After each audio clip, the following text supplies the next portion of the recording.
ஓம் விக்னேஸ்வரா போற்றி, ஓம் நவகிரகங்களை போற்றி. தனுசு ராசி நேயர்களுக்கு வணக்கம். தனுசு ராசி காலப்புருஷ சக்கரத்து 9ஆம் இடம், தர்மஸ்தானம், பாக்கியவான்களின் வீடு, தேவகுரு பரகஸ்வதியின் மூலத்திரிகோண ஆட்சி வீடு. குரு பகவான் பொதுவாக எல்லா ராசிக்கும் நல்லது செய்வார், தேவகுருவாக போற்றப்படுகிறார். அப்பேற்பட்ட குரு பகவான் தனுசு ராசிக்கு ராசிநாதனாக இருக்கிறாரு. இப்போ கோச்சாரத்தில் 6ஆம் இடத்துல இருக்கிறாரு, அசுபசானத்தில் மறைஞ்சு இருக்கிறாரு. குரு கொடுப்பதை யாரும் தடுக்க முடியாது. ஏன்னா குரு பார்வை கோடி நன்மைகளை தரும். ஒரு மனிதனுக்கு 120 வருட வாழ்க்கையில் 16 வருஷம் தன்னோட தசாபத்தியை கொடுக்குறாரு. தனுசு ராசிக்கும் குரு தசை வரும், வயதான காலத்தில் வரும். ஓகே நேயர்களே, இந்த வீடியோ பதிவில் குரு அமைப்பை பற்றியும் குரு திசையை பற்றியும் சொல்ல போகிறேன். முடிஞ்சால் ஒரு வீடியோவில் சொல்கிறேன், இல்லைனா இன்னொரு வீடியோவை சேர்த்து போடுறேன். பொறுமையாக பாருங்கள், அரிய தகவல்களை சொல்கிறேன். இது வாழ்நாள் முழுக்க உங்களுக்கு பயன்படும். உங்கள் ராசிநாதனை பற்றி நீங்கள் தெரிஞ்சுக்கலாம். ஓகே நேயர்களே, குரு பொதுவாக நம்ம அவருடைய நிலப்பரப்பு அவரும் நம்ம பூமி மாதிரி ஒரு பிளானெட்டு தான், ஒரு கிரகம் தான். அவருடைய நிலப்பரப்பு 88,000 மைல் நிலப்பரப்பு ஏரியா. அவர் சூரியனிலிருந்து 47,56,000 மைல்களுக்கு அப்பால் குரு பகவான் சஞ்சரிக்கிறார். ஒரு பொன்னொளி வீசுகிற கிரகம். அவர் சூரியனிலிருந்து வெப்பத்தை வாங்கிட்டு, ஒளியை வாங்கிட்டு, தன்னுடைய ஒளியை சேர்த்து இந்த பிரபஞ்சத்தை கொடுக்குறாரு. அவர் ஒளி பூமி கிடைக்கும்போது அது நல்ல விதமாக பறக்கப்படுகிறது. குரு ஒளி நல்ல விதமாக கிடைக்கப்படும் போது பிறக்கின்ற ஒரு ஜீவன் நல்ல விதமாக பற்றப்படுகிறது. அது ஜனன ஜாதகத்தில் குரு நல்ல நிலைமையில் இருந்தார்னா அந்த குழந்தை அந்த உயிர் நல்ல விதமாக பூமியில் வாழுகிறது. அதனால தான் குருக்கு அவ்வளோ கிரேஸ் இருக்குது. குரு கிட்டேருந்து நமக்கு தேவையான நல்ல சகல நன்மைகளும் கிடைக்குது. அதை அவர் இந்த ஸ்பேஸில் கொடுக்குறாரு. இந்த பிரபஞ்சத்துக்கு தான் ஒளி மூலியமாக, ஆத்ம ஒளி மூலியமாக கொடுக்குறாரு. குரு கொடுக்குற ஒளியை பார்க்க முடியாது, அது ஆத்ம ஒளி தான். சரியா? ஓகே. அப்பேற்பட்ட குரு பகவான் ஜனன ஜாதகத்தில் 6, 8, 12 மறையக்கூடாது. 12ஆம் இடத்துல அவர் மறைஞ்சாலுமே ஓரளவு நல்ல பலன்கள் கொடுப்பார். ஏன்னா லக்கணத்துக்கு பின்னாடி இருக்கிறதுனால, திக்பலத்துக்கு அருகில் இருக்கிறதுனால ஓரளவு நல்ல பலன்களை கொடுப்பாரு. ஆனால் சில குறிப்பிட்ட லக்கணத்துக்கு 12ஆம் இடத்துல மறையக்கூடாது, பகைமை பெறுவார். விருச்சிக லக்கணத்துக்கு 12ஆம் இடத்துல துலாமில் பகைமை பெறுவார். அதே மாதிரி துலா லக்கணத்துக்கு 12ஆம் இடம் கண்ணியில் பகைமை பெறுவார். கடக லக்கணத்துக்கு 12ஆம் இடம் மிதுனத்தில் பகைமை பெறுவார். ஸோ சில லக்கணங்களுக்கு ஒரு 12ஆம் இடத்துல இருக்கக்கூடாது. பொதுவாக 12ஆம் இடத்துல இருந்தார்னா அவ்வளோ பிரச்சனையை கொடுக்கவும் மாட்டார். அதுபோக ஜனன ஜாதகத்தில் அவர் 6, 8, 12 இருந்து லக்கண ரீதியாக நீங்கள் எந்த லக்கணத்தில் பிறந்தாலும் சரி, தனுசு லக்கணம், நட்சத்திரம் மூலமோ, போராடமோ, இல்லை உத்திராடம் 1ஆம் பாதமோ, லக்கணம் எந்த லக்கணமாக இருந்து அவர் 6, 8, 12 லக்கண ரீதியாக 6, 8, 12 மறைஞ்சு கோச்சாரத்தில் 2, 5, 7, 9, 11 நல்ல நிலைமைக்கு வந்தாலுமே நல்ல பலன்களை அவ்வளோவா கொடுக்க மாட்டார். அதுலேருந்து என்ன தெரியுது அப்படின்னு பார்த்தோம்னா, குரு ஜனன ஜாதகத்தில், நம்ம பிறக்கிற ஜாதகத்தில் நல்ல நிலைமையில் இருக்கணும். லக்கணத்தில் இருந்தாலும் நல்ல பலன், திக்பலம் அடைவார். பொதுவாக குரு லக்கணத்தோடு இருக்கிறது நல்ல அமைப்பு. எந்த லக்கணமாக இருந்தாலும் சரி, மேச லக்கணத்தில் இருந்து மீன லக்கணம் வரைக்கும் அவர் லக்கணத்தில் இருந்தார்னா நல்ல பலன்களை கொடுக்குறாரு. மேச லக்கணத்தில் இருக்கிற குரு பகவான் பொதுவாகவே ஜாதகருக்கு ஒரு உயர்ந்த அந்தஸ்தை கொடுக்குறாரு, நல்ல படிப்பை கொடுக்குறாரு, கையில் காசு பணத்தை கொடுக்குறாரு, கௌரவமான வாழ்க்கையை கொடுக்குறாரு, புத்திர பாக்கியங்களை நிறைய கொடுக்குறாரு. ரிஷபத்தில் இருக்கிற குரு பகவான் அங்கே பகைமைத்தன்மை பெற்றிருந்தாலுமே அந்த ஜாதகர் திட்டமிட்டு காரியங்களை செய்வார், அதில் வெற்றி கொடி நாட்டுவார். மிதுனம் பகைமை தான் இருந்தபோதும் நல்ல உடல் அமைப்பு இருக்கும், பெருந்தன்மையாக இருப்பார், சில நல்ல பழக்க வழக்கங்களை கொடுப்பாரு. கடகத்தில் உச்சம் பெறுற குரு பகவான் அரச வாழ்க்கையை கொடுக்குறாரு, செல்வம் செல்வாக்கு தொடர்ந்து கொடுக்குறாரு, அரசு உதவி பதவியில் இவங்களாம் போய் பெரிய லெவலுக்கு ரீச் ஆகிறாங்க. சிம்மத்தில் இருக்கிற குரு பகவான் மகிழ்ச்சியான வாழ்க்கையை கொடுக்குறாரு. இவங்க ஒரு அரசாங்கத்தில் உயர்ந்த பதவிக்கு போகிறாங்க, பத்திரிகை நிருபராக இருக்கிறாங்க, கலைத்துறை இலக்கியத்தில் ஈடுபாடு இருக்கும், எதுலேயும் மற்றவங்க ஈஸியாக கவர்ந்துருவாங்க. அந்த அமைப்புக்கு சொந்தக்காரர்கள் சிம்மத்தில் இருக்கிற குரு இருக்கிறவர்கள். அடுத்து கண்ணியில் இருக்கிற குரு அதிர்ஷ்ட வாழ்க்கையை உண்டாக்குறாரு. இருந்த போதிலும் இவங்க சில நேரத்தில் சுயநலவாதிகளாக இருப்பாங்க. ஆனால் படிப்பில் பட்டாசு காட்டுவாங்க, படிப்பில் பெருமையாக படித்து நல்ல லெவலுக்கு ரீச் ஆவாங்க.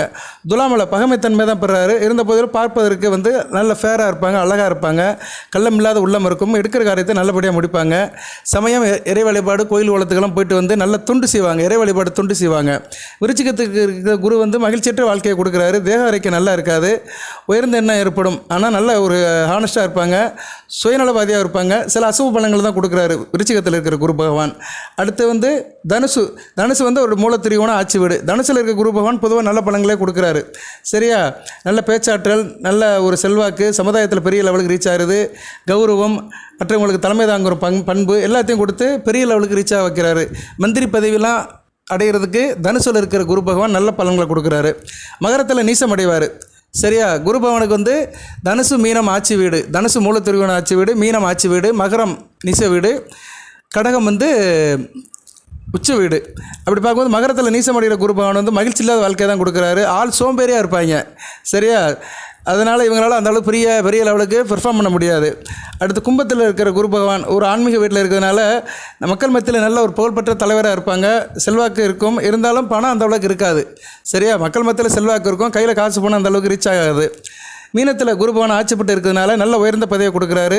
பூர்வீக சொத்து பத்து சேரும். அரசியலில் பெரிய லெவலுக்கு ரீச் ஆவாங்க. அரசியல்வாதிகள், மந்திரி பதவி, தலைவர் இப்படின்னு போய் பெரிய லெவலுக்கு போவாங்க. நல்ல ஒரு அமைப்பை கொடுக்குறாரு மீனத்தில் இருக்கிற குரு பகவான். இப்படி ஒவ்வொரு ராசியிலுமே குரு பகவான் இருந்தாலும் நல்ல பலன்களை கொடுப்பாரு. அது லக்கண ரீதியாக லக்கணத்தில் உட்காந்துருக்கிறாரு. இப்போ நீங்கள் வந்து தனுசு ராசி, தனுசு லக்கணம், அங்கேயே குரு பகவான் இருக்கிறாருன்னா நல்ல அமைப்பு தான். அது மாதிரி மற்ற லக்கணத்தில் பிறந்து அந்த லக்கணத்தோடு குரு சேர்ந்து இருந்தாலும் நல்ல அமைப்பு தான் கொடுப்பாரு. பெரும்பாலும் லக்கணத்தில் இருக்க குரு பகவான் வந்து திக்பலம் அடைஞ்சு ஒரு ஸ்தான பலம்னு ஒரு அந்தஸ்து அடைஞ்சு நல்ல பலனை கொடுக்குறாரு. ஓகே நேயர்களே, இந்த வீடியோ பதிவில் வந்து நான் வந்து குரு திசை நடக்கிறவங்களுக்கு வந்து குரு பகவான் எந்த இடத்துல இருந்தால் என்ன பலனை கொடுக்குறாருன்னு சொல்கிறேன். அவர் குரு திசையில் தான் அவர் தான் முழு பலன்களை கொடுப்பார். எந்த ஒரு கிரகங்களுமே வந்து தன்னுடைய ஆதிபத்திய விசேஷத்தை தசாபுத்தியில் தான் கொடுக்கும். ஜனன ஜாதகத்தில் இருக்கிற கிரகங்கள் வாழ்நாள் முழுக்க வந்து காரகத்துவத்தை கொடுக்கும். ஆதிபத்திய விசேஷத்தை வந்து தசாபுத்தியில் தான் கொடுக்கும். இருந்தாலும் வாழ்நாள் முழுக்க அந்த ஆதிபத்தியத்துடைய விசேஷ தன்மையை கொடுக்கும்.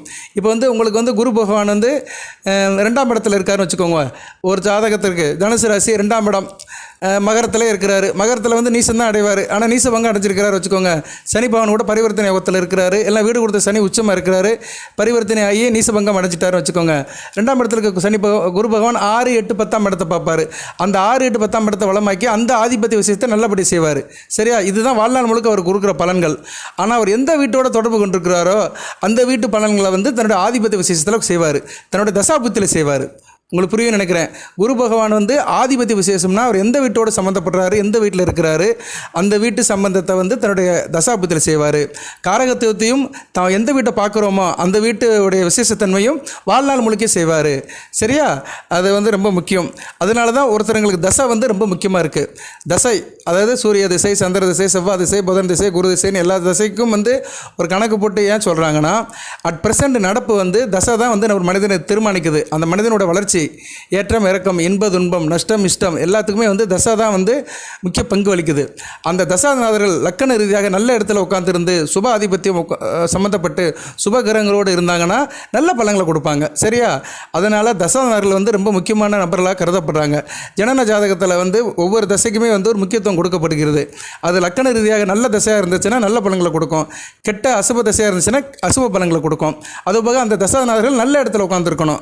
அதுபோக குரு பகவான் வந்து கேந்திரத்தில் இருக்கக்கூடாது. குரு வந்து கேந்திராதிபதி தோஷத்தை கொடுப்பாரு. அவர் வந்து 1, 4, 7, 10 இருக்கக்கூடாது. சரியா இருந்தாருன்னா அந்த இடத்துல வந்து கேந்திராதிபதி தோஷத்தை கொடுப்பாரு. குறிப்பாக தனுசு லக்கணம், மீன லக்கணம், கன்னியா லக்கணம், மிதுன லக்கணம், இதில் வந்து கன்னியா லக்கணம், மிதுன லக்கணத்துக்கு வந்து அவர் வந்து கேந்திராதிபதி தோஷத்தை கொடுப்பாரு. சரியா, 7 கூடையவனாக வருவார். மிதுனத்துக்கு 7 கூடையவனாக வருவார். கன்னிக்கு 7 கூடையவனாக வரும்போது 7ஆம் இடத்துல இருந்தார்னா அந்த கேந்திராதிபதி தோஷத்தை தவறாமல் தன்னோட தசையில் தான் கொடுப்பாரு. சரியா, அந்த தசை வரும்போது கொடுப்பாரு. நீங்கள் வந்து இப்போ தனுசு ராசி மிதுன லக்கணத்தில் பிறந்திருக்கிறீங்க, உங்களுக்கு குரு தசை நடக்குது. குரு வந்து மிதுனத்திலே இருக்கிறாரு வச்சுக்கோங்களேன். லக்கணத்தில் இருந்தாலுமே அவர் வந்து இல்லைன்னா தனுசு லக்கணத்தில் இருந்தாலும் சரி, எங்கே இருந்தாலுமே வந்து அந்த ஆதிபத்திய விஷயத்தை கெடுத்து காரகத்துவத்தை கெடுத்து கெடுபலங்களை கொடுப்பாரு. ஓகே, அது வந்து கேந்திர பாதக தோஷம்பாங்க. பாதகாதிபதியாக வருவார் உபய ராசிகளுக்கு. அதாவது உபய ராசிகளுக்கு வந்து பாதகாதிபதியாக வரும்போது பாதகாதிபதி தோஷத்தை கொடுப்பாரு, பாதகம் பண்ணுவார், நல்ல பலன்களை கொடுக்க மாட்டார், கெடுப்பார், ஜாதகரை கெடுப்பார். சரி, ஓகே. இப்போ லக்கண ரீதியாக அவர் எந்தெந்த வீட்டில் இருக்கிறாரு அந்த பலன்களை வந்து தான் தசையில் கொடுப்பாரு. இப்போ குரு தசை வந்து தனுசு ராசியில் நிறைய பேருக்கு நடக்கும். நான் வந்து அவருடைய தசை பலன்களை சொல்லிடுவேன். இந்த 16 வருடம் இப்படி தான் இந்த இடத்துல இருந்தாருன்னா இருக்கும்னு ஒரு ஷார்ட் ஃபார்மில் சொல்கிறேன். அதுக்கடுத்து புத்தி வரும். புத்திகளுக்கு வந்து தனித்தனியாக சொல்கிறேன் நான். குரு தசையில் குரு புத்தி, சனி புத்தி, புதன் புத்தி அப்படி நடக்கும். 16 வருஷத்தில் 9 பிரிவுகளாக பிரித்து அவர் புத்தி நடத்துவார். அதுபோக குரு பகவான் வந்து தான் இருக்கிற இடத்துல இருந்து 5, 7, 9ஆம் இடத்தை பார்ப்பார். அந்த பார்க்குற இடம் வந்து நன்மையாகும். அவர் 6ஆம் இடத்தை பார்த்தாருன்னா அசுப பலன்களை கொடுத்துருவார். 6ஆம் இடம் வந்து ஒரு மனிதனுக்கு ஆகாத இடம், கடன் நோய் எதிரியை கொடுக்குற இடம் தான். அங்கே பார்த்துட்டார் வச்சுக்கோங்களேன், ஒரு மனிதனுக்கு கடனையும் நோயையும் எதிரியும் கொடுத்துருவார். ஸோ குரு பார்க்குற இடம் வந்து அந்த ஆதிபதி விசேஷத்தை பெருக்கும். சரியா, மல்டிபிள் பண்ணும்.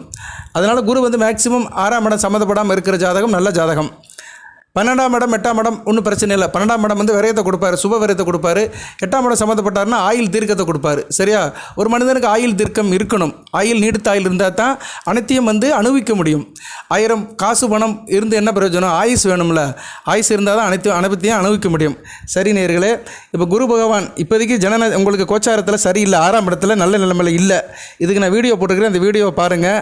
அதுபோக குருவுடைய தோஷ நிவர்த்திக்காக எந்தெந்த கோயிலுக்கு போகலாம்னு இன்னொரு வீடியோ போட்டுக்கிறேன். அந்த வீடியோவோடைய லிங்கெலாம் இந்த வீடியோவில் நான் அட்டாச் பண்ணுறேன், அதையும் பார்த்துக்கோங்க. உங்களுக்கு அது யூஸ்ஃபுல்லாக இருக்கும். தனுசு ராசிக்கு பலதரப்பட்ட வீடியோ போடுறேன், நான் தொடர்ந்து வீடியோ போடுறேன், நிறைய கண்டென்ட் எடுத்து போடுறேன். நம்ம சேனலை தொடர்ந்து பார்க்குறவங்களுக்கு ரொம்ப நன்றி. சேனலை சப்ஸ்கிரைப் சப்ஸ்கிரைப் பண்ணுங்கள், பெல் பட்டன் ஆன் பண்ணுங்கள், நோட்டிஃபிகேஷனில் வர எல்லா வீடியோவும் பாருங்கள். ஜனநாயகம் செக் பண்ணுறவங்களை அணுகுங்க, ஒரு குறைந்த கட்டணம் தான் வாங்குகிறோம். வேறு எதுவும் சந்தேகம் இருந்தால் கமெண்ட்ஸில் கேளுங்க, என் நாலேஜுக்கு வரும்போது கண்டிப்பாக அதுக்கு நான் பலன் சொல்லுவேன். ஓகே நேயர்களே, வாட்ஸ்அப் நம்பரை இதில் என்க்ளோஸ் பண்ணுறோம். அந்த வாட்ஸ்அப் நம்பருக்கு நீங்கள் டெக்ஸ்ட் மெசேஜோ இல்லைனா வாய்ஸ் மெசேஜோ கொடுக்கலாம். கண்டிப்பாக நான் பார்ப்பேன், நான் கண்டிப்பாக பார்த்து ரிப்ளை பண்ணுவோம். சரி நேயர்களே, குரு இப்போ வந்து லக்கண ரீதியாக எந்தெந்த வீட்டில் இருந்தாருன்னா என்னென்ன பலன்களை கொடுப்பாருன்னு நான் உங்களுக்கு ஒரு அமைப்பாக சொல்கிறேன். கொஞ்சம் வீடியோ பெரிய வீடியோ இருந்தாலும் தப்பாக எடுத்துக்காதீங்க. ஓரளவு நான் முழுமையாக சொல்லிடுவேன். சரியா?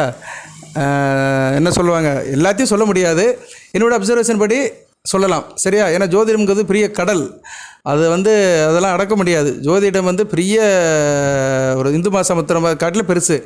ஏன்னா ஜோதிடத்தை வந்து சொல்கிறதுக்கே வந்து 360 வருஷம் ஆகுங்கிறாங்க. ஜோதிடத்தை படிக்கிறதுக்கே ஒரு மனிதனுக்கு 360 வருடம் ஆகணுங்கிறாங்க. ஆனால் ஒரு மனிதனோட வாழ்க்கையே வந்து தசாபுத்தியின் அடிப்படையில் 120 வருடம் தான். அந்த 120 வருடத்தில் அவன் எத்தனை வருஷம் வாழ்கிறான்னு இறைவனுக்கு தான் தெரியும். 90 வருஷமா 80 வருஷமா 70 வருடமாங்கிறது இறைவனுக்கு தான் தெரியும். ஆனால் ஜோதிடத்தை கற்றுக்கிறதுக்கு 360 வருடங்களுக்கு அதில் விஷயம் இருக்குது அப்படின்னு சொல்லப்பட்டிருக்குது. வேத ஜோதிடத்தில், பாரம்பரிய ஜோதிடத்தில் சொல்லியிருக்கிறாங்க. ஓகே நேர்களே, அதெல்லாம் ஒரு பக்கம் இருக்கட்டும். நம்ம அறிவுக்கு உட்பட்டு இறைவன் நம்ம கொடுத்த அந்த ஆசைக்கு உட்பட்டு கற்ற அறிவை உங்களுக்கு நான் ஷேர் பண்ணுறேன். குரு பகவான் லக்கணத்தில் இருக்கிறாரு, திக்பலம் பெற்று இருக்கிறாரு. திக்பலம் பெற்று இருந்தாருன்னா ஜாதகருக்கு தீர்க்காயில் இருக்கும், நோயற்ற வாழ்வு இருக்கும், ஆள் திடகாரமாக இருப்பார், கல்வி நல்லா படிச்சிருப்பார். அதாவது இது தசாபுத்தியில் நடக்கும். ஆனால் கல்வின்னு எடுத்துக்கிட்டோம்னா இந்த பலன்களை கேட்குறவங்க வந்து வயதுக்கு ஏற்ற மாதிரி அந்த பலனை எடுத்துக்கணும். இப்போ படிப்பை பற்றி பேசுகிறேன்னா, படிப்பு வந்து உங்களுக்கு வந்து கொஞ்சம் வயசில் வந்தால் தான் படிப்பு, ஆரம்ப கல்வியோ உயர்கல்வியோ ஒரு 25 வயசு கீழே வந்தால் தான் கல்வி மேலே உங்களுக்கு ஒரு இன்ட்ரெஸ்ட் இருக்கும், படிப்புகளுக்கு ஒரு இது வரும். சில பேருக்கு 45-50 வயசுக்கு மேலே குருதசை நடக்கும்போது படிப்பு அவங்களுக்கு தேவைப்படாது. இருந்தாலும் அவங்களுக்கு வந்து அந்நேரம் அனுபவ படிப்பு இருக்கும், அனுபவ கல்வி. இல்லைனா மற்ற விஷயத்தை தெரிஞ்சுக்கிறது, பள்ளிக்கூடத்துக்கு போகாமல் ஸ்கூலுக்கு போகாமல் சில விஷயத்தை தெரிஞ்சுக்கிறதுக்கு ஒரு வாய்ப்பை கொடுப்பாரு. அதனால் வயதுக்கு ஏற்ற மாதிரி பலனை எடுத்துக்கோங்க. நான் கலந்து தான் சொல்வேன். ஏன்னா லக்கணத்தில் இருக்க குரு பகவான் சில பேருக்கு வந்து கொஞ்சம் வயசுலேயே வருவார், அவங்களுக்கு வந்து அந்நேரம் அந்த படிப்பு நல்ல படிப்பாக கொடுப்பாரு. அதனால் நீங்கள் வந்து எப்பயுமே ஜோதிட பலன்களை கேட்குற நேயர்கள் வந்து அந்த புது பலன்களை வந்து தன் வயதுக்கு ஏற்ற மாதிரி அதில் வர பாயிண்ட்ஸை எடுத்துக்கணும். சரியா? நமக்கு எது சேருமோ அதை மட்டும் எடுத்துக்கணும். எப்படி அன்னப்பறவை பாலை மட்டும் குடிச்சிட்டு தண்ணியை விட்டுறதோ அது மாதிரி கேட்குற நேயர்கள் வந்து அன்னப்பறவையாக இருக்க வேண்டும். நான் வந்து ஒவ்வொரு லக்கணத்திலிருந்து 1ஆம் இடம் 2ஆம் இடம் 3ஆம் இடம்னு அவர் இருந்தாருன்னா என்னென்ன பலன்களில் அந்த தசாபுத்தியில் 16 வருஷம் கொடுப்பாரு, புத்திக்கு உட்பட்டு கொடுப்பாருங்கிறத நான் சொல்கிறேன். இதை கேட்குற நேயர்களுக்கு வயதுக்கு ஏற்ற மாதிரி அந்த பலனை எடுத்துக்கணும். சரியா? ஏன்னா 16 வருஷம் நடக்கும். அதை வந்து நீங்கள் கரெக்டாக அதை உங்கள் 3 நட்சத்திரத்தில் பிறந்தவங்களுக்கு ஒரு காலகட்டத்தில் கிராஸ் ஆகும். அந்த காலகட்டத்துக்கு ஏற்ற மாதிரி பலன்களை நீங்கள் எடுத்துக்கணும். ஓகே, இப்போ வந்து அவர் லக்கணத்தில் இருந்தாருன்னா நல்லா கல் அறிவாக கொடுப்பாரு. தேகம் கொஞ்சம் குண்டாக இருக்கும், ஒபிசிட்டி அதிகமாக இருப்பாங்க, வாயு சரீரமாக இருக்கும், கேஸ் ப்ராப்ளம் உங்களுக்கு வர்றதுக்கு வாய்ப்பு இருக்குது. நல்ல நடத்தை இருக்கும், பேரும் புகழும் சேரும், ஆள் பார்க்க வசீகரமாக இருப்பாங்க, சாந்தமான சுபாவம் இருக்கும், கையில் காசு பணம் நல்லாயிருக்கும், அலங்கார பிரியராக இருப்பாங்க, தன்னை நல்லா சிங்காரிச்சுக்கிடுவாங்க. மனைவி விஷயத்திலும் சரி புத்திர விஷயத்திலும் சரி நல்ல ஒரு ஏற்றம் இருக்கும். அது மனைவினா கணவனா மனைவி அப்படி எடுத்துக்கணும். மதிநுட்பமாக இருப்பாங்க, நல்ல ஒரு வாழ்க்கை நடத்துவாங்க, எதற்கும் கலங்காமல் அஞ்சாமல் இருப்பாங்க. தலை வந்து உங்களுக்கு கொஞ்சம் பெருசாக இருக்கும். லக்கணத்தில் குரு இருக்கிறவங்களுக்கு தலை கொஞ்சம் பெருசாக தான் இருக்கும். இதெல்லாம் வந்து நேச்சுராக, இது வந்து அடிப்படையிலே இருக்கும், பிறக்கும் போதே அப்படி இருக்கும். சரியா?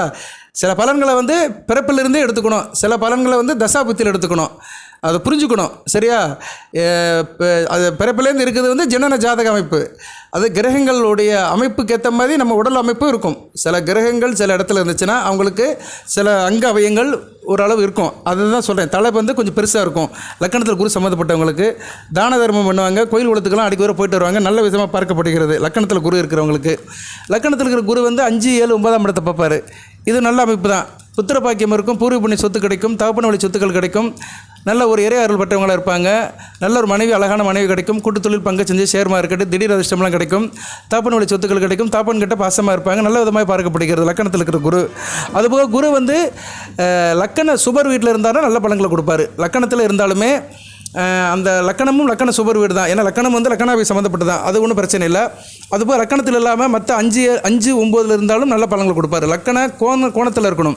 எந்த லக்கணத்தில் பிறந்தாலும் சரி, அந்த லக்கணத்துக்கு வேண்டிய 5ஆம் இடம் 9ஆம் இடத்துல இருந்தாலும் நல்ல பலன்களை கொடுப்பாரு. அதுபோக 2, 3, 7, 8, 12 இது வந்து மாரகஸ்தானம். இந்த மாரகஸ்தானத்தில் வந்து சில லக்கணங்களுக்கு இருக்கக்கூடாது. 2, 3, 7, 8, 12 இந்த இடத்துல வந்து எந்தெந்த லக்கணத்துக்கு இருக்கக்கூடாதுன்னா, மிதுன லக்கணம், கன்னியா லக்கணம், துலா லக்கணம், ரிஷப லக்கணம், மகர லக்கணம், கும்ப லக்கணம் இந்த 6 லக்கணத்துக்கு வந்து குரு வந்து 2, 3, 7, 8, 12 இருந்தாருன்னா அந்த ஆதிபதி விஷயத்தை செய்ய மாட்டார். இப்போது பொதுவாகவே வந்து மிதுன லக்கணம், தனுசு ராசி மிதுன லக்கணம், 2ஆம் இடம் கடகத்தில் குரு உச்சமாக இருந்தாலுமே அவர் வந்து மாரகத்தை தான் செய்வார். தன்னோட தசாபுத்தியில் என்ன செய்வார்னா, கையில் காசு பணத்தை கொடுக்க மாட்டார், குடும்பத்தில் பிரச்சனையை கொடுத்துருவார். ஏன்னா 2ஆம் இடம் தனஸ்தானம், குடும்பஸ்தானம் அல்லவா, அதனால் அதில் பிரச்சனை பண்ணிடுவார். ஆனால் உச்சமாகி இருக்கிறதுனால புத்திர பாக்கியத்தை கொடுத்துருவார், காரகத்துவத்தை கொடுத்துருவார், ஆதிபதி விஷயத்தை கெடுப்பார். இந்நேரம் கொஞ்சம் புரியுது, கொஞ்சம் கஷ்டமாக இருக்கும். இருந்தாலும் சொல்ல வேண்டியது என்னோட கடமை. நீங்கள் புரியுறது வந்து உங்களுடைய ஜோதிட அறிவை போட்டு, அறிவுக்கு பொறுத்த மாதிரி, உங்கள் அறிவுக்கு ஏற்ற மாதிரி நீங்கள் புரிஞ்சுக்கலாம். அதாவது அவர் உபய லக்கணங்கள் மிதுனம், கன்னி, அதுபோக துலாம், ரிஷபம், மகர, கும்பம் இந்த 6 லக்கணத்துக்குமே அவர் 2, 3, 7, 8, 12 இருந்தார்னா தன்னோட தசையில் வந்து மாரகத்தை தான் செய்வார். சரியா? அதனால் இந்த லக்கணத்தில் பிறந்தவங்களுக்கு அவர் 2, 3, 7, 8, 12 இல்லாமல் இருந்தார்னா ஜனன ஜாதகத்தில் நல்ல அமைப்பு, தசை நல்லாயிருக்கும். சரியா? நீங்கள் தனுசு ராசியில் பிறந்தாலுமே, உங்கள் ராசியாதிபதியாக இருந்தாலுமே, லக்கண ரீதியாக அவர் இந்த லக்கணத்தில் பிறந்து 2ஆம் இடம், 3ஆம் இடம், 7ஆம் இடம், 8ஆம் இடம், 12ஆம் இடத்துல இருக்கக்கூடாது. அப்படி இருக்கிறவங்களுக்கு நல்ல பலன் கொடுக்க மாட்டார். இது ரொம்ப முக்கியம். இந்த இடத்துல தான் எல்லோரும் வந்து என்ன ஆயிடுறோம், நம்ம வந்து ஸ்டக் ஆகிடுறோம். நிறைய பேர் நினைப்பீங்க, என்னடா நம்ம குரு தசை தானே நடக்குது, நம்ம ராசிநாதன் தானே அப்படின்னு நினச்சிங்கன்னா, நீங்கள் கன்னியா லக்கணத்தில் பிறந்திருப்பீங்க. கன்னியா லக்கணத்தில் பிறந்து குரு வந்து 2ஆம் இடம் துலாமில் இருந்திருப்பார். சத்தியமாக நல்லது செய்ய மாட்டார். ஏன்னா கன்னியா லக்கணமும் அவருக்கு பகமை வீடு தான். கன்னியா லக்கணத்துக்கும் அவர் வந்து மாரக கேந்திராபதியாக தான் 7 கூடவனாக வருவார். அதுபோக 2ஆம் இடம் மாரக ஸ்தானத்தில் இருந்துட்டார்னா குடும்பத்தில் நிம்மதியாக கொடுக்க மாட்டார், கையில் காசு பணத்தை கொடுக்க மாட்டார், சில பிரச்சனைகளை தான் கொடுப்பாரு. சரிநிலை. அடுத்து குரு 2ஆம் இடத்துல இருக்கிறாரு. 2ஆம் இடம் வந்து தன, குடும்ப, வாக்குஸ்தானம். 2ஆம் இடத்துல குரு வந்து பொதுவாக நல்ல பண வசதியை கொடுப்பாரு, கையில் காசு பணத்தை கொடுப்பாரு, சரளமாக பேசுவாங்க, சொல்வன்மை இருக்கும், வாக்கு பலிதம் இருக்கும், பரந்த மனப்பான்மை இருக்கும், நல்ல ஒரு குணவேசமாக இருக்கும், மற்றவங்களுக்கு கொடுத்து உதவுவாங்க. அதுமாதிரி சாஸ்திரம், கணிதம், விஞ்ஞானம் இதில் நல்லா தேர்ச்சி பெற்று இருப்பாங்க. ஆரம்ப கல்வி நல்லா படிச்சிருப்பாங்க, செல்வாக்கு நல்லபடியாக இருந்திருக்கும். அதே மாதிரி இவங்களுக்கு வந்து படித்து நல்ல டீச்சர் வேலை, ப்ரொஃபஸர், லெக்சரர் இந்த மாதிரி வேலையில் நல்லா சைன் பண்ணுவாங்க. வாக்கு சாதுரியம் இருக்கும், வக்கீல் தொழிலும் பண்ணுவாங்க.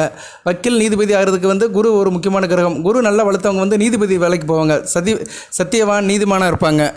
ஆனால் வக்கீல் வேலைக்கு போகிறதுக்கு சனி பகவானும் 2ஆம் இடம் சம்மந்தப்படணும்.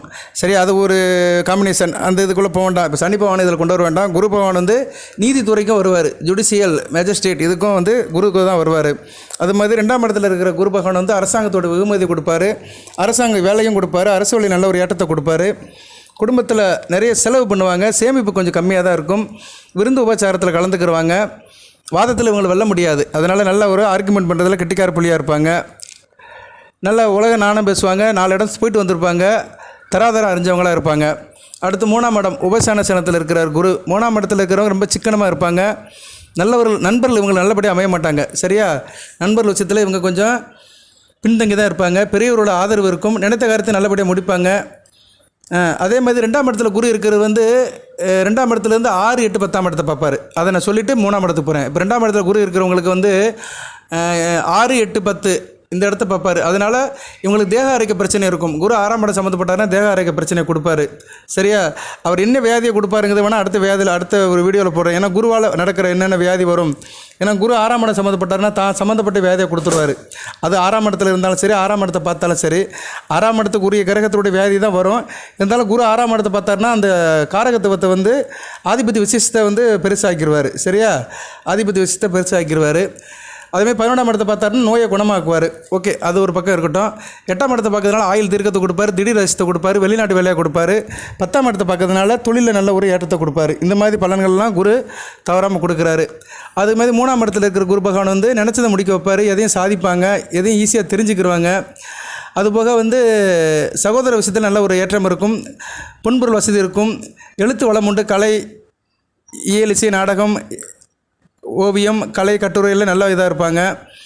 தாய் தப்பனுக்கு வந்து அந்த அளவுக்கு யோகம் இருக்காது, பிறந்த இடத்துக்கு அந்த அளவுக்கு சிறப்பு இருக்காது, தாய் தப்பனை விட்டு பிரிஞ்சு இருப்பாங்க. அதுபோக இவங்களுக்கு வந்து இளைய சகோதர வழியில் நல்ல ஒரு ஏற்றம் இருக்கும், பிற்கால வாழ்க்கை நல்லபடியாக இருக்கும். ஒரு 40 வயசுக்கு மேலே நல்லா இருக்கிற ஜாதகமாக இருக்கும் இந்த 3ஆம் இடத்துல இருக்கிற குரு. அடுத்து 4ஆம் இடம். சரி, 3ஆம் இடத்துல இருந்து அவர் என்ன இடத்தை பார்ப்பார்? அவர் பார்வை பார்க்குற இடம் வந்து 4, 9, 11. தாயார் நல்லபடியாக இருக்கும், தாய் தப்பனை விட்டு பிரிஞ்சு இருந்தாலுமே தாய் வழி நல்லபடியாக இருக்கும், வண்டி வாகன யோகம் இருக்கும், விவசாயம் பண்ணுவாங்க, ட்ராவல்ஸ் டிரான்ஸ்போர்ட் வச்சு நல்ல நிலைமையில் இருப்பாங்க. அதுபோல் 9ஆம் இடத்தை பார்க்குறதுனாலையும் தகப்பன் வழி நல்லாயிருக்கும், கோயில் குளத்துக்கு போயிட்டு வருவாங்க, அதிர்ஷ்டம் கை கொடுக்கும்.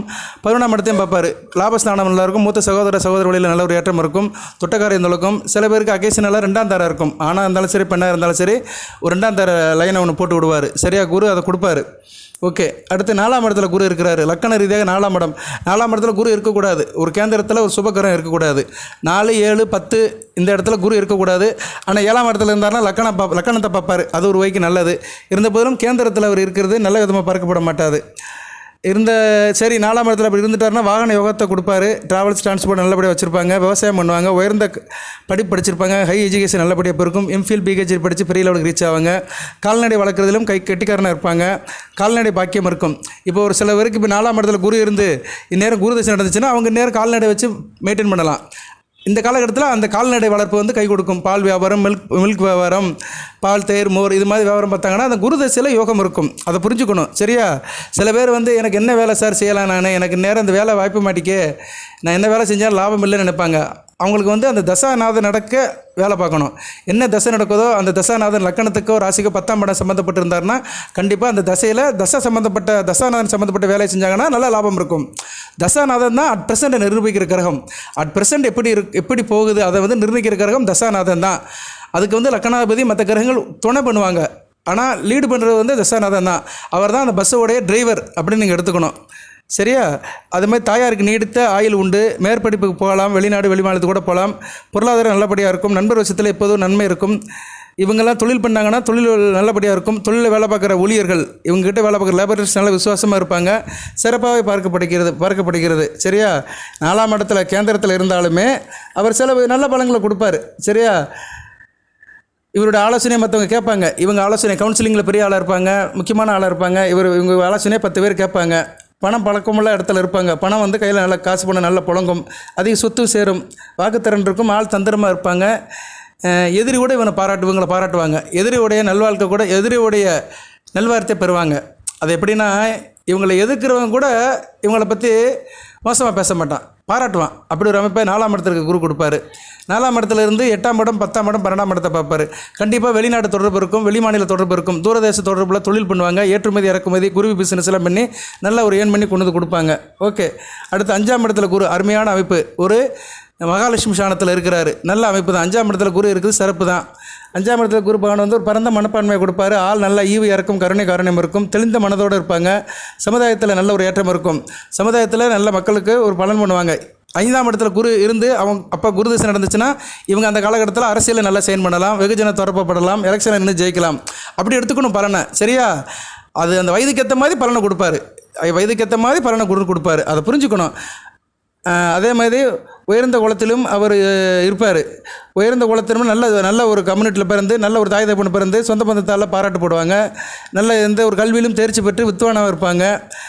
மத பற்றும் இருக்கும், மத போதகராக கூட இருக்கலாம். திடீர் பணங்கள் வரும், போட்டி பந்தயங்களில் ஆர்வமாக கலந்துக்கிடுவாங்க, அதில் வந்து லாபமும் இருக்கும். பிள்ளைகள் விஷயத்தில் நல்ல ஒரு ஏற்றம் இருக்கும். பிள்ளைகளோட பெருமை நினச்சி சந்தோஷம் அடைவாங்க. அதே மாதிரி இவங்க வந்து அரசியலில் பெரிய அளவுக்கு ரீச் ஆவாங்க, மந்திரி பதவி கிடைக்கிறது வாய்ப்பு இருக்குது, குரு பக்தி இருக்கும், நல்ல திட்டங்கள் பண்ணுவாங்க, நல்ல ஒரு தீர்வாக இருக்கும். சரியா, நல்ல ஒரு அமைப்பு 5ஆம் இடத்துல குரு பகவான். அதுபோக சில லக்கணத்துக்கு 5ஆம் இடத்துல இருக்கக்கூடாது. விருச்சிக லக்கணத்தில் பிறந்தவங்களுக்கு 5ஆம் இடம் மீனத்தில் இருந்தார்னா புத்திர சந்தானத்தை கொடுக்க மாட்டார். காரகோப பாவனாசி 5 கூடவன் 5ஆம் இடத்துல இருக்கிறதுனால புத்திர பாக்கியத்தை கெடுப்பார். சரியா, ஏன்னா சம்மந்தப்பட்ட இடத்துல இருக்கக்கூடாது, அந்த கேந்திராதிபத்திய தோஷத்தை கொடுத்துருவார். விருச்சிக லக்கணத்துக்கு 5ஆம் இடத்துல குரு இருக்கக்கூடாது, இருந்தாருன்னா அந்த அமைப்பை கொடுப்பார். அதேமாதிரி மீன லக்கணத்துக்கு குரு 5ஆம் இடத்துல உச்சமடையக்கூடாது. உச்சமடைஞ்சாலும் மற்ற பலன்கள்லாம் கொடுப்பாரு, ஆனால் புத்திர பாக்கியத்தை கெடுப்பார். ஸோ இப்போ நீங்கள் தனுசு ராசியில் விருச்சிக லக்கணத்தில் பிறந்திருக்கிறீங்க, லக்கணத்துக்கு 5ஆம் இடத்துல இருந்தாருன்னா புத்திர பாக்கியத்தை கெடுப்பார். அதே மாதிரி தனுசு ராசியில் மீன லக்கணத்தில் பிறந்திருங்க, கடகத்தில் இருந்தாலும் அவர் வந்து புத்திர பாக்கியத்தை கெடுப்பார். அந்த காரகோப பாவனாசியை செய்வார். சரியா? ஸோ 5ஆம் இடத்துல குரு இருக்கிற இந்த லக்கணத்துக்கு இருக்கக்கூடாது. மற்ற லக்கணத்தில் பிறந்தவங்களுக்கு இருக்கலாம், 5ல் குரு இருக்கலாம், ஆனால் நல்ல நிலைமையில் இருக்கணும். கெட்டு போயிருந்தாருன்னா கண்டிப்பாக அந்த ஆதிபதி விஷயத்தை கெடுப்பார். ஆதிபதி விஷயம்னா என்ன? புத்திர பாக்கியம் தான். அதுபோக ஒரு புத்திரக்காரகன் அல்லவா, முதல் ஆளை கெடுப்பார். அதுதான் பெரிய விஷயம். அதனால் மேக்சிமம் குரு வந்து 5ஆம் இடத்துல இருக்கிறத வந்து பார்த்து பலன் சொல்லணும். 5ஆம் இடத்துல இருக்கிறது நல்லதான், ஆனால் அதை ரொம்ப பார்த்து பலன் சொல்லணும். கொஞ்சம் அந்த இடம் வந்து கொஞ்சம் காம்ப்ளிகேஷனாக இருக்கும், கொஞ்சம் மைனூட்டாக பார்க்கணும். ஓகே. அடுத்து வந்து 6ஆம் இடம். 6ஆம் இடத்துல குரு இருக்குது, அந்தளவுக்கு நல்லது இல்லை. சரியா? கடன் நோய் எதிரி ஏதோ ஒன்று கொடுத்து ஜாதகனை வாழ்நாள் முழுக்க அப்படியே கெடுத்துக்கிட்டே இருப்பார். இருந்த போதிலும் நினைத்த காரியத்தை முடிப்பாங்க. வேலையாட்கள் நல்ல ஆளாக அமைவாங்க. தாயாத வழியில் நல்ல ஒரு ஏற்றம் இருக்கும். சமூகத்தில் செல்வாக்கு இருக்கும், ஆதரவு இருக்கும். நகைச்சுவை ஈடுபாடு அதிகமாக இருக்கும். நல்ல ஃபன் அண்ட் ஜாலியாக இருப்பாங்க. பெண்களுக்கு அதிகமாக சென்று வேலை பார்ப்பாங்க. பெண்கள் பிரியனாக இருப்பாங்க. தேகம் வந்து கொஞ்சம் மெலிஞ்சு பலவீனமாக இருக்கும். பெண்கள் விஷயத்தில் கொஞ்சம் வீக்காக இருப்பாங்க. கைகால் பிடிப்பு, மலச்சிக்கல் இதெல்லாம் வரும். சரியா? உடவுல சில அசௌகரியங்கள்லாம் அடிக்கடி வரும். அது மாதிரி இவங்களை சுற்றிலும் எப்பயும் பலமான எதிரிகள் இருப்பாங்க. சரியா? அந்த அமைப்பெலாம் இவங்களுக்கு இருக்கும். இருந்த போதிலும் இவங்க கடைசியில் ஜெயிச்சிருவாங்க. எவ்வளோ பிரச்சனை வந்தாலும் சரி, பிரச்சனையை ஃபேஸ் பண்ணி ஜெயிச்சு வெளியே வந்துடுவாங்க. ஓகே. அடுத்து 7ஆம் இடத்துல குரு, ஒரு கேந்திரத்தில் குரு இருக்கலாம். ஏன்னா லக்கணத்தை பார்க்குறதுனால ஆயுள் தீர்க்கும், ஓரளவு நல்ல பழக்க வழக்கம் இருக்கும். மிதுன லக்கணம் கன்னியா லக்கணத்துக்கு இருக்கக்கூடாது. அந்த ஆதிபத்திய விஷயத்தை கெடுப்பார். சரியா? தாமத திருமணத்தை கொடுப்பாரு. இல்லைனா கடன் முனை ஒரு சில பிரச்சனையை கொடுத்துருவார் தன்னோட தசாபுத்தி காலத்தில். கன்னியா லக்கணம் மிதுன லக்கணத்தில் பிறந்தவங்களுக்கு. ஓகே. நான் இந்த வீடியோ சொல்கிறது எல்லாமே தனுசு ராசிக்கு தான் சொல்கிறேன். லக்கணங்கிறது ஒவ்வொருத்தருக்கும் மாறுபடும். அதை நீங்கள் சில பேருக்கு புரியாது. ஏடா இவன் கன்னியா மிதுனங்கிறானே அப்படின்னு நினைப்பீங்க. நீங்கள் உங்களுக்கு தான் சொல்கிறேன் நான். நீங்கள் தனுசு ராசியில் ஒவ்வொரு லக்கணத்தில் பிறந்திருப்பீங்க. அந்த லக்கண ரீதியாக தான் சொல்லிட்டு இருக்கேன் நான். ஓகே. இப்போ 7ஆம் இடத்துல இருக்கிறாரு. லக்கணத்துலேருந்து 7ஆம் இடத்துல உட்காந்துருந்தால் நல்லா அதிக மதிப்பு இருக்கும். கோயில்களுக்கு போயிட்டு வருவாங்க. கணவன் மனைவி உறவு நல்லாயிருக்கும். இல்லற வாழ்க்கை நல்லாயிருக்கும். கொஞ்சம் சுபிட்சமாக இருக்கும். இஷ்ட திருமணம் நடக்கும். லவ் மேரேஜ் நடக்குது வாய்ப்பு இருக்குது. நல்லா மேல் படிப்பு நல்லா படிச்சிருப்பாங்க. பார்க்க நல்லா லட்சணமாக இருப்பாங்க. நல்ல மனைவி அமையும். புத்தி நுட்பம் இருக்கும். ஆள் நல்லா இருப்பாங்க. கையில் காசு பணம் இருக்கும். எந்த ஒரு காரியத்தையும் நல்லபடியாக செய்வாங்க. தந்தை, ஆசான், குரு இவங்களை மதிக்க மாட்டாங்க. அது பெரிய மைனஸ். 7ஆம் இடத்துல குரு வந்து அலட்சிய மனப்பான்மையை கொடுப்பார். யாரையும் கண்டுக்க மாட்டாங்க. தான் சௌரியத்தை தான் இருப்பாங்க. எடுத்தேன்னு கவிழ்த்தேன்னு இருப்பாங்க. சர்வாதிகாரம் இருப்பாங்க. ஏதோ வச்சு பார்த்து எந்த வேலையும் அவங்க சௌரியத்தை செய்வாங்க. இருந்த போதிலும் இவங்க மனைவி கட்டுப்பட்டு பொன்னாடி தாசனாக இருப்பாங்க. இவங்க மனைவிக்கு வந்து இறுதி வரைக்கும் மனைவி வீட்டு சீதனை வரும். அந்த அமைப்பை வந்து குரு வாங்கி கொடுப்பார். 7ஆம் இடத்துல இருக்கிற குரு கணவனா மனைவி, மனைவினா கணவன், யாருக்கோ ஒருத்தருக்கு அவங்க சம்மந்தப்பட்ட பார்ட்னர் விஷயத்திலிருந்து கொஞ்சம் பணம் வந்துக்கிட்டே தான் இருக்கும். 8ல் குரு ஆயுள் தீர்க்கம். ஆயுள் ஸ்தானத்தில் இருக்கிறாரு. அஷ்டம ஸ்தானத்தில் இருக்கிறனால ஆயுள் தீர்க்கம் தான்.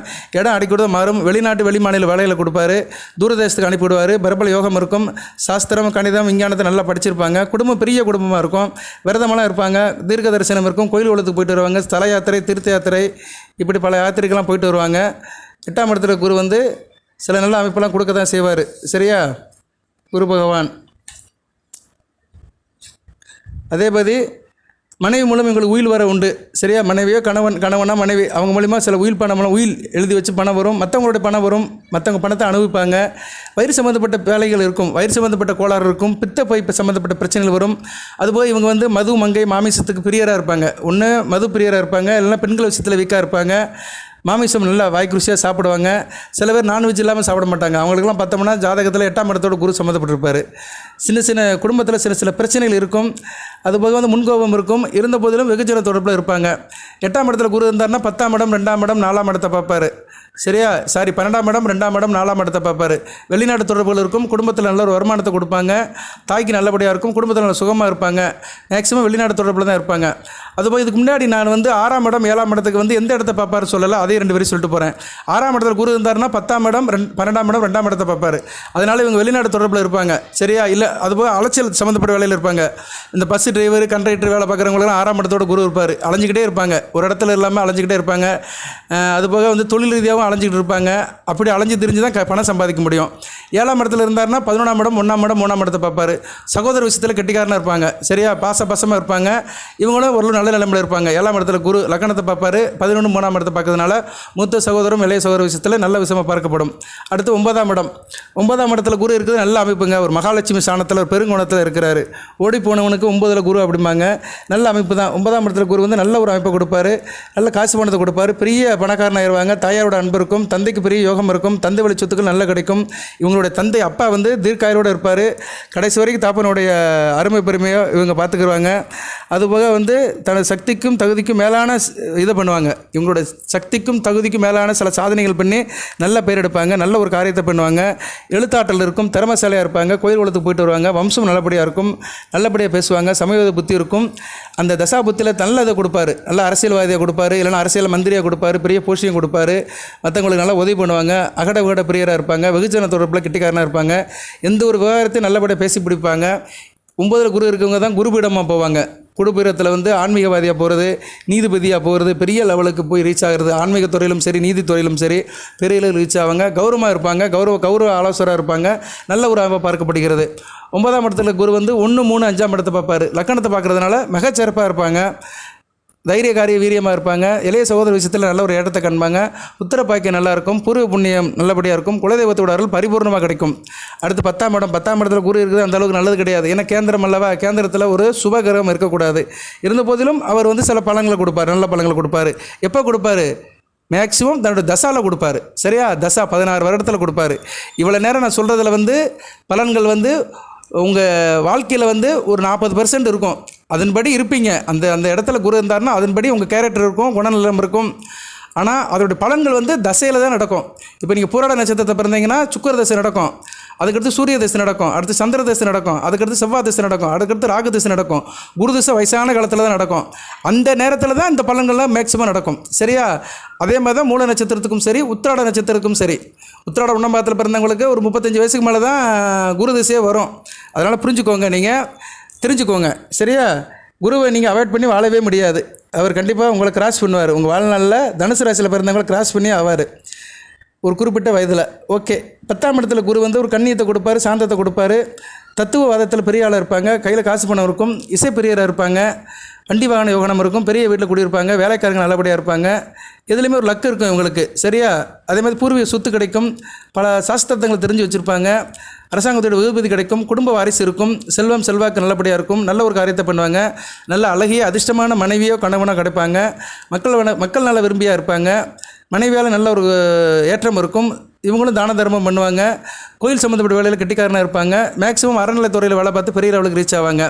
10ஆம் இடத்துல குரு வந்து 2, 6, 4ஆம் இடத்தை பார்க்கறதுனால குடும்பம் நல்லபடியாக இருக்கும், உத்தியோகக்காரனாகவும் இருப்பாங்க. அதேமாதிரி தேக ஆரோக்கியத்தில் சில பிரச்சனைகள் வரும், வாழ்நாள் முழுக்க தேக ஆரோக்கிய பிரச்சனை இருக்கும், குடும்பத்தில் நல்லா காசு பணம் இருக்கும், நல்லா பேசி நல்லபடியாக ஃபன் அண்ட் ஜாலியாக இருப்பாங்க. அடுத்து 11ஆம் இடத்துல குரு, அருமையான அமைப்பு. 11ஆம் இடத்துல இருக்கிற குரு வந்து யோகமானவங்களுக்கு தான் இருக்கும். 11ஆம் இடத்துல குரு இருந்தார்னா அவங்க வாழ்க்கையிலே ரொம்ப பெரிய யோகத்தை பண்ணியிருக்கான்னு அர்த்தம். பெரிய லெவலுக்கு பணக்காரனாக இருப்பாங்க. சரியா? மல்டி மில்லியனர், பெரிய கோடீஸ்வரனாக இருக்குது 11ஆம் இடத்துல குரு. சேமிப்பு நல்லா இருக்கும், இசை பிரியராக இருப்பாங்க, மியூசிக் டைரக்டராக இருப்பாங்க, உயர்ந்த வகை வாகனம் இருக்கும், நல்ல ஆடி காருன்னு சொல்கிறாங்களே இன்றைக்கி, BMW, ஆடி இது மாதிரி கார்லாம் வச்சுருக்கிறவங்க ஜாதகத்தை பார்த்தோம்னா 11ஆம் இடத்தோட குரு தொடர்பு கொண்டிருப்பார். நல்ல விதமாக பார்க்கும், திடீர் தனயோகம், திடீர் யோகம், விபரீத ராஜயோகம், புதையல் யோகம், இதெல்லாம் எங்களுக்கு கிடைக்கும். புதையல் யோகம்லாம் இப்போ இல்லை, ஆனால் ஒரு காலத்தில் புதையல் யோகம்லாம் இருந்தது. தரைக்கில் கிடைக்கும், அந்த பொற்கூடம் கிடைக்கும், காசு கிடைக்கும், இதெல்லாம் அந்த காலத்தில் இருந்தது. இப்போ வந்து அது வேறு விதமாக கிடைக்கப்படுகிறது. ஓகே. அடுத்தவங்களுடைய செல்வம் வந்து இவங்களுக்கு சேரும், மற்றவங்களுடைய சொத்து பத்துலாம் இவங்களுக்கு வந்து வரதுக்கு வாய்ப்பு இருக்குது. எதுலேயும் நல்ல திறமையாக இருப்பாங்க, கையில் காசு பணம் சிறப்பாக இருக்கும், கோயில் குளத்துக்கு நல்லா செய்வாங்க, இவங்களுடைய அப்பா நல்ல நிலைமையில் இருப்பார், மூத்த சகோதரோட விருத்து இருக்கும், பரஸ்பர தொழில் இருக்கும், அதாவது பரஸ்பர உதவி இருக்கும். இவங்க வந்து மற்றவங்களுக்கு வந்து பரஸ்பரமாக உதவி கொடுத்துட்ருப்பாங்க. அதுமாதிரி தொழிலில் நல்ல லாபம் இருக்கும், தெய்வ அருள் இருக்கும், கடாட்சியம் இருக்கும், எங்கேயுமே வந்து இவங்க சிறப்பாக இருப்பாங்க. போன இடமெல்லாம் நல்லா இருக்கும், சென்ற இடமெல்லாம் சிறப்பு, தொட்டதெல்லாம் பொன்னாகும், மகாலட்சுமியுடைய கடாட்சியம் இருக்கும், மங்களம் உண்டாகும், மங்களகரமாக இருப்பாங்க. 11ஆம் இடத்துல குரு. 11ஆம் இடத்துல குரு வந்து நல்ல இடத்தை பார்ப்பார். 7, 5, 3ஆம் இடத்தை பார்க்கறதுனால கணவன் மனை உறவு நல்லாயிருக்கும். கூட்டுத்தொழில், பங்கு சந்தை, ஷேர் மார்க்கெட், நண்பர்கள் விஷயம், சொந்த பந்த விஷயத்தில் நல்ல இணக்கமாக இருப்பாங்க, புத்திர பாக்கியம் இருக்கும், பூர்வீக சொத்து கிடைக்கும், குலதெய்வத்தோட அருள் கிடைக்கும், நல்ல விதமாக பார்க்கப்படுகிறது. ஆளும் தைரியமாக காரிய அனுகூலத்தோடு இருப்பாங்க. ஸோ 11ஆம் இடத்துல இருக்க குரு நல்ல அமைப்பை கொடுப்பார். ஓகே. அடுத்து 12ஆம் இடம், அயன சயன போகஸ்தானம். 12ஆம் இடத்துல குரு வந்து என்ன சுப செலவை கொடுப்பாரு. ஆள் கொஞ்சம் மைனராக இருப்பாங்க. சரியா? மல்லு வீட்டு மைனராக இருப்பாங்க, சென்ட் பெர்ஃப்யூம் அடிச்சுக்கிடுவாங்க, தன்னை எப்போயுமே அழகுலோன காட்சி அளிச்சுக்கிடுவாங்க, பெண்கள் விஷயத்தில் கொஞ்சம் ஈடுபாடு இருக்கும், ஆணுனா பெண்ணுனா ஆணு, கொஞ்சம் டீமன் இருப்பாங்க, சுப செலவு பண்ணுவாங்க. விருந்து உபச்சாரத்தை கலந்துக்குறாங்க. வாய் நிறைய வெத்தலை போட்டுட்டு, சில பேர் பார்த்தாங்கன்னா எப்போ பார்த்தாலும் வெத்தலை போட்டுக்கிட்டு அப்படியே ஒரு மாதிரியாக இருப்பாங்க. அவங்களுக்குலாம் வந்து குரு வந்து 12ஆம் இடத்துல இருப்பார். எதுக்குமே கவலைப்பட மாட்டாங்க. லகரி வஸ்துக்கள்லாம் நல்லா யூஸ் பண்ணுவாங்க. நல்ல பேர் எடுக்க முடியாது. சேமிப்பு குறையும். ஏன்னா நிறைய செலவு பண்ணுறதுனால சேமிப்பு குறையும். இருந்தாலும் ரகசியமாக சேர்த்து வச்சுருப்பாங்க. எங்கேனாச்சும் இடத்துல போட்டு வச்சுருப்பாங்க. கொஞ்சம் அறிவுபூர்வமாக இருப்பாங்க. கணித சாஸ்திரம் நல்லபடியாக இருக்கும். இஷ்ட திருமணம் இருக்கும். சரியாக சௌரியத்துக்கு கல்யாணம் பண்ணிக்கிறவாங்க. கந்தர்வ திருமணம் பண்ணிக்கிறவாங்க. அதாவது வெளி உலகத்துக்கு தெரியாது. வெளி உலகத்துக்கு பிரிய மனுஷன் மாதிரி இருப்பாங்க. ஆனால் உள்ளுக்குள்ளே வந்து ஏகப்பட்ட வேலையை பார்த்துட்டு இருப்பாங்க. ஏன்னா 12ஆம் இடம் மறைவு ஸ்தானம் அல்லவா. அதனால் அயன சயன போகஸ்தானத்தில் குரு இருந்தார்னா எதுவுமே மர்மமான முறையில் சந்தோஷத்தை அனுபவிச்சுட்டு இருப்பாங்க. அப்படி ஒரு அமைப்பை கொடுப்பாரு. படிச்சிருப்பாங்க, ஓரளவு படிச்சிருப்பாங்க. சடங்கு சம்பிரதாயங்களை வந்து முறையாக பின்பற்ற மாட்டாங்க. சாஸ்திரம் சம்பிரதாயம் ஃபார்மாலிட்டிஸை வந்து முறையாக பின்பற்ற மாட்டாங்க. சௌரியத்துக்கு இருந்துக்குருவாங்க. நான் சௌரியத்துக்கு தன்னோட சுகம்தான் முக்கியம் அப்படின்னு இவங்க சௌரியத்துக்கு இருப்பாங்க. சரியா? அப்பேற்பட்ட அமைப்புக்கு சொந்தக்காரர்கள். பிரயாண சுகம் இருக்கும். எங்கே போனாலும் அலைஞ்சிட்டு தான் இருப்பாங்க. இருந்த போதிலும் கோயில் குளத்துக்கெல்லாம் போயிட்டு வருவாங்க. நல்ல ஒரு வாய்க்கு ருசியாக சாப்பிட்டு வாழ்க்கையை வந்து ஓரளவு சந்தோஷமாக அனுபவிப்பாங்க. 12ஆம் இடத்துல குரு பகவான். 12ஆம் இடத்துல குரு பகவான் 6, 8, 4ஆம் இடத்தை பார்ப்பார். எப்போ ஒரு மனுஷன் வந்து சௌரியமாக இருக்கிறானோ அப்போ வந்து அவனுக்கு வியாதி வந்துடும் அர்த்தம். சரியா? வாயும் கையும் சும்மா இருக்கிறவங்களுக்கு வந்து கண்ட்ரோலாக இருப்பாங்க. ஒரு மனிதனுக்கு வந்து முக்கியமான உறுப்பு வந்து வாய் தான். ஏன்னா வாய் தான் வந்து எல்லாத்துக்கும் காரணம். அது மாதிரி தான் இவங்களுக்கு வந்து வாயும் சும்மா இருக்காது, கையும் சும்மா இருக்காது. அதனால் எதனாச்சும் கம்ப்ளைண்ட் வந்துடும். உடம்புல வந்து ஒரு தேக ஆரோக்கிய குறை வந்துடும். ஏன்னா 12ஆம் இடத்துல குரு 6ஆம் இடத்தை பார்ப்பார். 8ஆம் இடத்தை பார்க்கறதுனால வம்பு வழக்கு பிரச்சனையில் சிக்கிக்கிடுவாங்க. ஆனால் ஆயுள் தீர்க்கமாக இருக்கும். ஆயுள் தீர்க்கம் இருக்கும். ஆனால் எப்போயுமே ஒரு பிரச்சனையில் சிக்கிக்கிடுவாங்க. இவங்களை பற்றி மற்றவங்க பேசுகிற மாதிரியே இருக்கும். எங்கே போனாலும் சரி ஒரு பிரச்சனை இருக்கும். அந்த பிரச்சனையில் இவங்க சம்மந்தப்பட்டிருப்பாங்க. அப்படி ஒரு அமைப்பை கொடுப்பாரு. 4ஆம் இடத்தை பார்க்குறதுனால தாயாரோட அன்பு இருக்கும். ஓரளவு சுகமாக இருப்பாங்க. சரியாக சுகவாசியாக இருப்பாங்க. அதை தான் சொன்னேன். 12ஆம் இடத்துல குரு வந்து அயன சயன போக சுகத்தை கொடுப்பாரு. ஒரு மனிதனுக்கு வந்து ஆணுக்கோ பெண்ணுக்கோ வந்து அயன சுகத்தை கொடுப்பாரு, சயன சுகத்தை கொடுப்பாரு. தாம்பத்திய உறவில் நல்ல ஒரு திருப்தியை கொடுப்பாரு. ஓகே, இப்படி வந்து குரு பகவான் வந்து தன்னுடைய தசாவில் மேக்ஸிமம் செய்வார். நான் இப்போ வந்து ஒவ்வொரு இடத்துல இருந்தார்னா என்னென்ன பலன்களை கொடுப்பாரு, அதுபோக அவர் தான் பார்க்குற இடத்துக்கு என்ன பலன்கள் செய்வாருங்கிறது இந்த வீடியோவில் சொல்லியிருக்கிறேன். இதெல்லாம் குரு திசையில் நடக்கும். அதுபோக ஜனன ஜாதத்தில் குரு இருந்தாலும் அவங்க இப்படிப்பட்டவங்களாக தான் இருப்பாங்க. சரியா? மேக்ஸிமம் குரு சம்மந்தப்பட்ட விஷயங்கள்ல இப்படி தான் இருப்பாங்க. குரு எந்த சம்மந்தப்பட்ட விஷயத்தில் இருப்பார் சார் அப்படின்னா, குரு 2 விஷயத்துக்கு சம்மந்தப்பட்டவர். தனகாரகன், புத்திரகாரகன். கையில் காசு பணம் ஒருத்தருக்கு நல்லா இருக்குன்னா அவங்களுக்கு வந்து குரு நல்ல நிலைமையில் இருப்பார். நான் சொன்ன இடத்துல இருந்தாருன்னா நல்ல காசு பணத்தோடு இருப்பாங்க. புத்திர பாக்கியம் இருக்குது, பேரு புகழ் இருக்குது, நல்ல மதிப்பு மரியாதையாக இருக்கிறாங்க, நல்லா இருக்கிறாங்க, சமுதாயத்தில் பெரிய லெவலில் இருக்காங்கனாலும் அவர் வந்து நல்ல இடத்துல உட்காந்துட்டு நல்ல நிலைமையில் இருந்தார்னா அவங்களுக்கு நல்ல விதமாக கொடுப்பாரு. சரி நேயர்களே, இந்த வீடியோ பதிவை இத்துடன் நிறைவு பண்ணுறேன். அடுத்து பகுதி 2ன்னு போடுறேன். அதில் தசா புத்தி போடுறேன். குரு வந்து தன்னுடைய தசையில் என்னென்ன பலன்களை கொடுப்பாரு, தசைகள் சொல்லியிருக்கேன். அடுத்து புத்தியில் என்னென்ன பலன்களை கொடுப்பாரு, அந்த புத்திக்கு வந்து என்னென்ன பரிகாரம் அதையும் சொல்கிறேன் நான். பொதுவாக குரு தசை நடக்கிறவங்க குரு பகவானை தான் கும்பிடணும். வேலைக்கிழமை தோறும் குரு பகவானை கும்பிடணும். இல்லைனா தட்சிணாமூர்த்தியை கும்பிடணும். தட்சிணாமூர்த்திங்கிறது வேறு, குருங்கிறது வேறு. தட்சிணாமூர்த்தி சிவனுடைய அம்சம். குரு வந்து நவக்கரங்கள் ஒரு கிரகம். அவர் வந்து நவக்கர சன்னதிக்கு போனீங்கன்னா வடக்கு பக்கம் இருப்பார். அவர் தான் குரு பகவான். தட்சிணாமூர்த்தி வந்து சிவன் கோயிலில் தெற்கு பக்கம் உட்காந்துருப்பார். ஸோ 2 பேரையும் கும்பிடலாம், வேலைக்கிழமை கும்பிடலாம். அது உங்களுடைய விருப்பம் தான். ஓகே நேயர்களே, தனுசு ராசி நேயர்களுக்கு எல்லா மேலே இறைவன் சில சௌபாக்கியத்தையும் சில ஐஸ்வர்யத்தையும் சில நன்மைகளையும் கொடுப்பார். அனைத்து வளங்களையும் நலங்களையும் பெற்று தேக ஆரோக்கியத்துடன் தீர்க்காயலுடன் நீடோடி வாழ்க, நிறைந்த வளம் பெறுக. உங்கள் ராசிநாதன் குருவின் அருள் பரிபூர்ணமாக கிடைக்கட்டும். அடுத்தடுத்து வீடியோ போடுறேன். அடுத்து பார்ட் 2 வந்து அடுத்த வீடியோ போடுறேன். இல்லைன்னா ஒரு 2 வீடியோ கழிச்சு போடுறேன். இப்போ உங்கள் ராசிக்கு 5ஆம் இடத்துக்கு வந்து புதன் பயிற்சியாக வராரு. இன்றைக்கி பயிற்சி ஆகிறாரு நினைக்கிறேன். இன்றைக்கி 8, ஆமாம் இன்றைக்கி தான் பயிற்சி ஆகிறாரு. ராசிக்கு 8ஆம் இடத்துக்கு வராரு. ராசிக்கு 5ஆம் இடத்துக்கு வராரு. நல்ல விதமாக பார்க்கப்படுகிறது. ஏன்னா அவர் 4ஆம் இடத்துல ரொம்ப காலமாக இருந்துட்டார். மோர் தென் 2 months, 2 மாதத்துக்கு மேலேயே இருந்துட்டார் அவர். இப்போ அதிலே வக்கரமானார், ரிவர்ஸில் போனார், மார்க்கியாகி வந்தார். இப்போ தான் வந்து அவர் மேசத்துக்கு போயிருக்கிறாரு. நல்ல விதமாக தான் பார்க்கப்படுகிறது. சரி, 5ஆம் இடத்துல புதன் இருந்தார்னா 11ஆம் இடம் சம்மந்தப்படுவார். ஓரளவு லாபமாக இருக்கும் உங்களுக்கு. சரியா? வருகின்ற காலங்கள் கொஞ்சம் ஓரளவு லாபம் இருக்கும். நான் புதன் பயிற்சிக்குன்னா அடுத்து ஒரு வீடியோ போடுறேன், அது தெரிஞ்சுக்கோங்க. சின்ன கிரகங்கள், புதன் ஒரு சின்ன கிரகம் இருந்தாலுமே அவரோட பயிற்சியில் நிறைய பலன்களை கொடுப்பாரு. ஏன்னா அவர் 5ஆம் இடத்துல பயிற்சியாகி சூரியன் சுக்கிரன் சம்மந்தப்படுறாரு. ஏன்னா 3 கிரகங்கள் 5ஆம் இடத்துல இருக்குது. ஒரு முக்கிரக கூட்டணி இருக்குது, திரிகிரக கூட்டணி 5ஆம் இடத்துல ஒரு கோணத்தில் இருக்கிறது நல்ல அமைப்பு தான். இருந்த போதிலும் 4ஆம் இடத்துல செவ்வாய் ராகு இருக்குது, நல்ல அமைப்பு இல்லை. குடும்பத்தில் கவனமாக இருங்க. தாயாரோட ஆதரவை பார்த்துக்கோங்க. தாயாரோட தேக ஆரோக்கியத்தை பார்த்துக்கோங்க. வண்டி வாகனத்தில் போகும்போது கவனமாக இருங்க. டிரான்ஸ்போர்ட் வச்சுருக்கிறவங்களாம் கொஞ்சம் கவனமாக இருங்க. சரியா? கொஞ்சம் கவனமாக இருக்கணும். ஏன்னா 4ஆம் இடத்துலேருந்து அவர் 7ஆம் இடம் 10ஆம் இடத்தை பார்ப்பார், 11ஆம் இடத்தையும் பார்ப்பார். கவனமாக இருக்கணும். சரியா? 7ஆம் இடம் கணவன் மனைவி உறவையும் பார்த்துக்கணும். கூட்டு தொழில் பங்கு சந்தை நண்பர் விஷயத்துலையும் கொஞ்சம் கவனமாக இருங்க. அதுக்கடுத்து தொழிலையும் எடுத்தேன் கவிழ்த்தேன் இருக்காதீங்க. எதுவும் பெருசாக செய்கிறதா இருந்தால் ஜனன ஜாதகம் செக் பண்ணிக்கோங்க. தொழிலில் பிரச்சனை இருக்கிறதுனால லாபத்தையும் முடக்குவார். ஏன்னா செவ்வாய் வந்து ராகுவோட சேர்ந்து 4ஆம் இடத்துல இருக்கிறாரு. நல்ல விஷயம் அல்ல. இது வந்து கோச்சார பலன்கள் பொதுவாக சொல்கிறேன். நான் இதுக்கு முன்னாடி சொன்னது, இந்த வீடியோவில் சொன்னது எல்லாமே லக்கண ரீதியாக சொன்னேன். உங்கள் ஜனன ஜாதகத்தில் உள்ள லக்கணத்தை கம்பேர் பண்ணி சொன்னேன். ஸோ எல்லாமே சேர்ந்து தான் ஒரு மனிதனுக்கு, தனி மனிதனுக்கு பலனாக வரும். ஜாதக பலன், ஜாதக தசாபுத்தி பலன், அடுத்து கோச்சார பலன். இந்த 3ம் கூடி தான் ஒரு மனுஷனுக்கு வந்து வாழ்க்கையில் நல்லது கெட்டது நடக்கும். சரியா? இதில் 3ஐயும் கூட்டி 3ஆல் வகுத்தோம்னா எது கூட இருக்கோ அது கூட வர்றது வந்து நல்லதாக இருந்துச்சுன்னா நல்ல பலன்கள் நடக்கும். கூடுதலாக வருது கெட்டதாக இருந்துச்சுன்னா கெட்ட பலன்கள் நடக்கும். குணம் நாடி குற்றம் நாடி அதில் மிக நாடி மிக்க கொள்ளன்னு சொன்ன மாதிரி 2ஐயும் அவரேஜ் பண்ணி தான் பலன் சொல்லணும். ஓகே நேயர்களே, வீடியோ ஒத்தொன்று முடிச்சுக்கிறேன். குருவுடைய திருவருள் உங்களுக்கு பரிபூர்ணமாக கிடைக்கும். வாழ்த்துக்கள்.